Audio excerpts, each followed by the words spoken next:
ভাই আমরা ইতিমধ্যে দেখতেছি বা বিভিন্ন গণমাধ্যমে দেখতেছি, বিভিন্ন মিডিয়াতে দেখতেছি যে আওয়ামী লীগ নাকি শুদ্ধ অভিযান চালাইতেছে। তো এই ব্যাপারে আপনার কি মত বা এটা কতটুকু সত্যতা? আসলে নিউজটা আসলে মোটামুটি সত্য। আমাদের কাছে যে ইনফরমেশন আছে যে হাইকমান্ড থেকে, যে আওয়ামী লীগে আপনারা জানেন যে আওয়ামী লীগের বিগত 16-17 বছরে অনেক হাইব্রিড আওয়ামী লীগে আসলে ঢুকে গেছিল।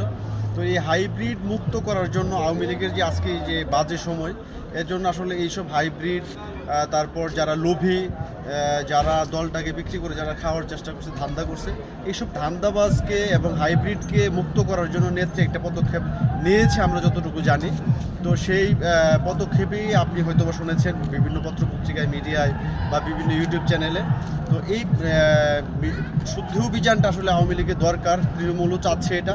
এবং আমরা যারা তৃণমূলে থেকে আমরা যারা মামলা হামলা খেয়ে যারা আমরা নির্যাতিতভাবে ঘর ছাড়া, বাড়ি ছাড়া, পরিবার ছাড়া, আমাদের প্রাণের দাবি নেত্রীর কাছে এখন পৌঁছেছে বলে মনে হয়।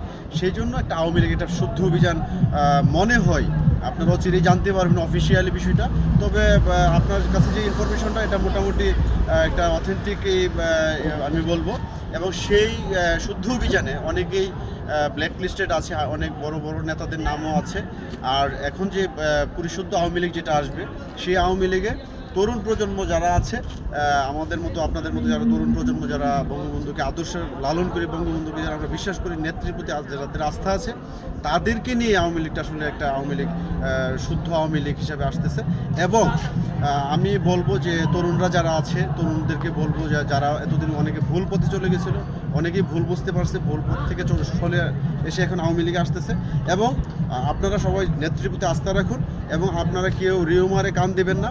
এবং আমি আপনাদেরকে বলবো যে রিফর্ম আওয়ামী লীগ বলতে যে একটা শব্দ সমন্বয়ক নামক কিছু গ্যাংগুলো উৎপত্তি করেছে, রিফর্ম আওয়ামী লীগ বলতে কোনো কিছু নাই।